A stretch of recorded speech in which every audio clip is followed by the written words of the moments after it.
जिस विषय पर चर्चा करने जा रहे हैं वो है राहुल गांधी का आज एक नया रंग दिखाई दिया। राहुल गांधी आज कुलियों के बीच दिखाई दिए। वैसे तो भारत यात्रा के दरमियान वो लगातार लोगों से मिल रहे हैं, अलग अलग समाज के लोगों से मिल रहे हैं, अलग अलग पहचान रखने वाले लोगों से मिल रहे हैं और उनसे शायद भारत को समझने की कोशिश कर रहे हैं और भारत भी उनको समझने की कोशिश कर रहा है। इसीलिए हम इस कार्यक्रम में राहुल गांधी की राजनीति को भी जानने की कोशिश करेंगे। हम ये जानने की कोशिश भी करेंगे कि 2024 के चुनाव में जिस तरह से राहुल गांधी एक मजबूत चेहरे के तौर पर उभर रहे हैं, वो क्या मोदी के मुकाबले किस तरह की राजनीति रहेगी, किस तरह लोग उसको देखेंगे। तो रामदत्त जी, हम सबसे पहले आप ही के पास आते हैं और आप जरा ये जो तस्वीर आई है राहुल गांधी की, अभी तो उन्होंने इसको ट्विटर पे सॉरी माफ कीजिएगा, अभी उन्होंने यूट्यूब पर अपने कम्युनिटी में 4-5 तस्वीरें डाली हैं। उसके बाद से उस तस्वीर को लेकर बहुत सारी खबरें चल रही हैं, बहुत सारी चर्चाएं चल रही हैं, बहुत सारे प्रतिक्रियाएं आ रही हैं और प्रतिक्रियाएं भारतीय जनता पार्टी की ओर से भी आई है। क्योंकि एक जो हम लोग चर्चा कर रहे हैं कि भारतीय जनता पार्टी में खलबली है, और वो खलबली इसलिए है कि वो भी एक पॉपुलर चेहरा तो है ही और अब उनकी पॉपुलैरिटी लगातार बढ़ रही है और नए नए लोगों से, नए नए समाज से मिलकर वो अपनी एक अलग छवि बनाने की कोशिश में है। तो आप कैसे देखते हैं? का ये आज कुलीगिरी करना आनंद विहार रेलवे स्टेशन पर जा करके सुबह सुबह, और न केवल उन्होंने यूनिफॉर्म पहना बल्कि बैग भी लगाया, कुली नंबर भी उसमें पड़ा हुआ है, बल्कि एक यात्री का सूटकेस भी उठा के वो ले गए बड़ी दूर पर। और मैंने देखा कि जो भारतीय जनता पार्टी के प्रवक्ता हैं उनकी तुरंत प्रतिक्रिया आ गई, जो अमित मालवीय हैं, कि साहब ये देखिए आज के ज़माने में जबकि ये अटैचियों में पहिए लगे होते हैं, ये एक राजनीतिक नाटक कर रहे हैं। तो अब मतलब इतनी तुरंत प्रतिक्रिया व्यक्त करने की क्या जरूरत थी? उससे लगता है कि कहीं ना कहीं ये बात चुभ रही है धीरे धीरे, क्योंकि हो क्या रहा है कि राहुल गांधी पूरा इस चुनाव में पूरा डिस्कोर्स या जिसको कहते हैं नरेटिव बदलने की कोशिश कर रहे हैं। आप देखिए ना कि जो पिछला चुनाव लड़ा था कांग्रेस ने, तो उसमें इतना एग्रेसिवली जो आम आदमी के साथ अपने को जोड़ने का या महिलाओं के साथ या ओबीसी के साथ जोड़ने का काम नहीं हुआ था। राहुल गांधी ने जब से ये भारत जोड़ो यात्रा निकाली है तो उनको ये समझ में आ गया है कि भाई सत्ता की जो कुंजी है वो आम आदमी के पास है, वो दिल्ली में नहीं है, कहीं दिल्ली के बंगलों में या पार्लियामेंट में या इधर उधर नहीं है। उसके लिए हमें जमीन पर उतरना ही पड़ेगा। और होता क्या है कि जब बड़ा नेता कोई काम उस तरह करता है तो फिर छोटे नेताओं को भी करना पड़ता है। तो मुझे लगता है कि राहुल गांधी इस तरह से जो बीजेपी ने जो कॉन्स्टिट्यूएंसी को पकड़ा था कि बीजेपी ने देखिए 13 से पहले जिस तरह से नरेंद्र मोदी जी की छवि बनाई थी कि साहब वो चाय बेचने वाले हैं, गरीब परिवार के हैं, और मोदी जी को आपको याद होगा कि फेसबुक हेडक्वार्टर में वो रोए भी थे कि मेरी माँ जो है वो चौका बर्तन करने जाती थी, दूसरे घरों में पानी भरने जाती थी। तो जो राहुल जो एक पीआर कंपनियों ने जो मोदी जी की इमेज बनाई थी और जिस तरह से उन्होंने प्रचार किया था, और फिर मनमोहन सिंह सरकार उस समय आम आदमी से उतनी जुड़ी नहीं थी और उसमें भ्रष्टाचार के भी बहुत आरोप लगे थे। अब इस समय भ्रष्टाचार के आरोप उल्टा मोदी सरकार पर लग रहे हैं। जिस तरह से सीएजी की रिपोर्ट 8-9 साल तो नहीं आई थी, अब 2-3 दिन से सीएजी की रिपोर्ट आ रही है, उसमें आ रहा है कि किस तरह से डाइवर्जन ऑफ फंड्स है। तो ये सारा जो माहौल बदल रहा है उसमें राहुल गांधी बहुत एग्रेसिव होते देख रहे हैं। और एग्रेसिव का मतलब ये नहीं है कि वो कोई किसी को उस तरह से एग्रेसिव हो रहे हैं, वो मुद्दों पर एग्रेसिव हो रहे हैं। और आज मैंने कुलियों को सुना भी, वो जो आप कह रहे हैं वीडियो, तो वो कुली लोग कह रहे थे कि देखिए प्रधानमंत्री जी तो अपने मन की बात करते हैं और राहुल गांधी आए, हम लोगों की बात सुनी तो ये गरीबों की बात सुनते हैं। तो मुझे लगता है कि ये चाहे कुलीगिरी हो, चाहे वो मोटर मैकेनिक साइकिल मैकेनिक के पास जाना हो, ट्रक ड्राइवर के पास जाना हो, सब्जी वाले के पास जाना हो, या ये 4000 किलोमीटर की यात्रा, इसका सारा जो पर्पज है वो भले बीजेपी कहे कि ये राजनीतिक स्टंट है, लेकिन वो अपने को आम आदमी से आइडेंटिफाई करना, आम आदमी से जोड़ना है, मुझे ऐसा लगता है। जी, राहुल गांधी देखिए अभी चूंकि विपक्ष में है, विपक्ष के नेता हैं, इसलिए भी उनके जो आलोचक हैं वो ये कहते हैं कि भाई उनके लिए आसान है लोगों के बीच में जाना, वो जा भी रहे हैं समय निकाल पा रहे, लेकिन यही नेता जब सत्ता में पहुंच जाता है तब ऐसा नहीं होता है, तब वो लोगों से दूर होते चले जाते हैं। मोदी जी के साथ यही हुआ।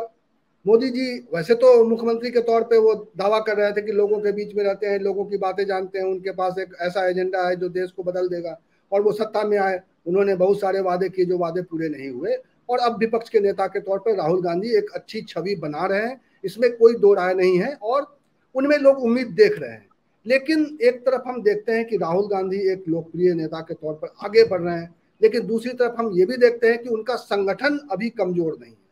एक आलोचना होती है कि नेता चाहे कितना भी बड़ा हो जाएगा, अगर उसका संगठन का उस तरह से सपोर्ट नहीं मिलेगा तो बात आगे नहीं बढ़ेगी।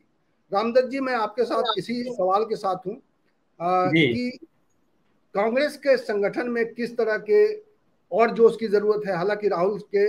आने से जोश तो बढ़ा है, राहुल की सभाओं में भीड़ बढ़ी है, उससे कार्यकर्ताओं का भी मनोबल बढ़ता है। अभी हैदराबाद में जब उनकी वर्किंग कमेटी की बैठक हुई तो अच्छा जोश था, और राहुल गांधी की भारत जोड़ो यात्रा 2 के लिए भी प्रस्ताव आया वहां से। तो इन सारी बातों पर जरा आप अपनी राय रखिए। मुझे लगता है उसमें थोड़ा समय लगेगा, क्योंकि हुआ क्या कि जो बीच का कालखंड रहा है उसमें खास करके उत्तर प्रदेश और बिहार में, चूंकि तब जो कांग्रेस ने ओबीसी का इतना महत्व नहीं समझा, और जो दलित वोटर है वो बीएसपी के साथ चला गया यूपी तो बहुत सारे पॉलिटिकल वर्कर भी, राम मंदिर का आंदोलन रहा, इसकी वजह से जो बहुत सीनियर सीनियर पॉलिटिकल वर्कर भी अब बीजेपी में चले गए थे। अब राहुल गांधी की चुनौती यही है कि वो नया खून, नए कार्यकर्ता पैदा करें, क्योंकि पिछली बार जो नए कार्यकर्ता पैदा हुए थे कांग्रेस में वो संजय गांधी ने किया था, जब उन्होंने विपक्ष की एग्रेसिव जो है वो पॉलिटिक्स की थी इमरजेंसी के बाद। तो संगठन को लेकिन वो सुधारने की कोशिश कर रहे हैं। देखिए आप ये किस तरह से कि भाई अब ये बार बार जो आरोप लगता था कि भाई परिवार की पार्टी, परिवार की पार्टी, तो देखिए अब वैसे तो वो लोग सफाई देते हैं कि भाई हमारे परिवार का तो प्राइम मिनिस्टर बहुत पहले हुए थे, राजीव गांधी के बाद तो कोई परिवार का आदमी हुआ नहीं, नरसिम्हा राव रहे या मान लीजिए कि मनमोहन सिंह रहे और लोग रहे, लेकिन बहरहाल वो आरोप लगता है। तो कांग्रेस पार्टी कोशिश कर रही है कि अब ये देखिए अधीर रंजन चौधरी जो है वो, ये भी एक उपलब्धि है कि लोकसभा में और बड़ी मजबूती से बात रखते हैं। देखिए उन्होंने ही ये उजागर किया कि संविधान की जो प्रस्तावना है उसमें से सेकुलर और सोशलिस्ट शब्द जो है वो गायब हो गए, जो अभी नई सांसदों को बांटी गई है। तो मुझे लगता है कि कोशिश तो है इनकी, लेकिन जो रीजनल पॉलिटिक्स उभरी थी और बहुत सारे लोग कांग्रेस से निकल निकल के नई पार्टियां भी बना ली। अब उसमें आप देखिए कि वो ममता बनर्जी भी हैं, और उधर तेलंगाना वगैरह में भी हुआ, तेलंगाना बनाया कांग्रेस ने लेकिन फायदा दूसरे लोगों ने उठाया। तो वो लोग कोशिश तो कर रहे हैं, लेकिन मुझे लगता है कि समय लगेगा। और देखिए एक ये भी फैक्ट है कि हमारे देश में राजनीति में जो सत्ता में आने की संभावना होती है या मेन विपक्ष होता है, लोग उधर ही खिसक जाते हैं, चले जाते हैं। तो चूंकि कांग्रेस लंबे समय से बाहर है, पैसा भी नहीं है, तो वो तो खैर एक अलग इशू है। देखिए जो बात सुनील शुक्ला जी ने कही कि जो कुलियों का दर्द है, एक्चुअली जो कुलियों का दर्द है वो पूरे देश का दर्द है। क्यों कि आज जो कुलियों का काम, सवारी बढ़ गई है, यात्री बढ़ गए हैं, लेकिन कुलियों का बिजनेस घट गया है। क्यों? क्योंकि ये जो मैकेनाइजेशन हुआ ट्राली का जो हमारा लगेज का, तो अब आप देखिए यही जो मैकेनाइजेशन है वो जो लड़ाई शुरू से चल रही है, और वो गांधी जी ने लड़ाई शुरू की थी कि भाई ये मशीन, इतना ज्यादा मशीनीकरण हम कर दे रहे हैं। अब तो सॉफ्टवेयर इंडस्ट्री में भी मशीनीकरण है, एआई मेडिकल में भी जा रहा है, तो अब डॉक्टर बेरोजगार होंगे, धीरे धीरे बहुत सारे लोग बेरोजगार होंगे। तो उसका कोई बैलेंस निकालना पड़ेगा कि ये जो मशीन को हम लाते जा रहे हैं और आदमी को बेरोजगार बैठाते जा रहे हैं जहां इतनी बड़ी आबादी है, तो वो भी एक बड़ा मुद्दा है। और जाहिर है कि अगर कांग्रेस को चुनाव जीतना है तो उसको नए जमाने के साथ लोगों के जो कंसर्न है, लोगों के तौर तरीके हैं, लोगों की भाषा है, उसको बीजेपी ने पहले पकड़ा। बीजेपी ने ये जो सारा सोशल मीडिया, ट्विटर और ये सब जो पहले पकड़ा, लेकिन अब वो टेक्नोलॉजी कांग्रेस भी लैस कर रही है अपने आप को। और मुझे लगता है कि ये जो ट्रेनिंग की बात है नए लीडर्स का, मुझे लगता है कि ये राहुल गांधी की जो भारत जोड़ो यात्रा, ये दोनों पर्पज इससे मुझे लगता है सॉल्व होगा कि बहुत सारे लोग नए जुड़ेंगे। और जो पुराने लोग हैं जो हमेशा दिल्ली में बैठ के, एसी में बैठ के और थोड़ा प्रेस कॉन्फ्रेंस कर लिया, कुर्ता में कलफ लगा के या टीवी में चले गए, इसी को आज राजनीति तो यही समझी जाती है ना कि भाई हम आराम से सुबह उठे, अखबार पढ़े और उसके बाद एक बयान दे दे, ट्विटर दे दे और बाइट दे दे, जाके टीवी स्टेशन बैठ जाए। तो जैसा कि रविकांत जी ने कहा कि राहुल गांधी एक पॉलिटिकल कल्चर बदल रहे हैं कि भाई आम आदमी से जुड़ो, लोगों की बात समझो, लोगों की भाषा बोलो। देखिए राहुल गांधी की भाषा भी बदल गई है। तो ये निश्चित रूप से अगर उनको पावर में आना है और बीजेपी का मुकाबला, क्योंकि बीजेपी को हम अंडर एस्टिमेट नहीं कर सकते, तमाम बावजूद तमाम जो वो बीजेपी का जो एक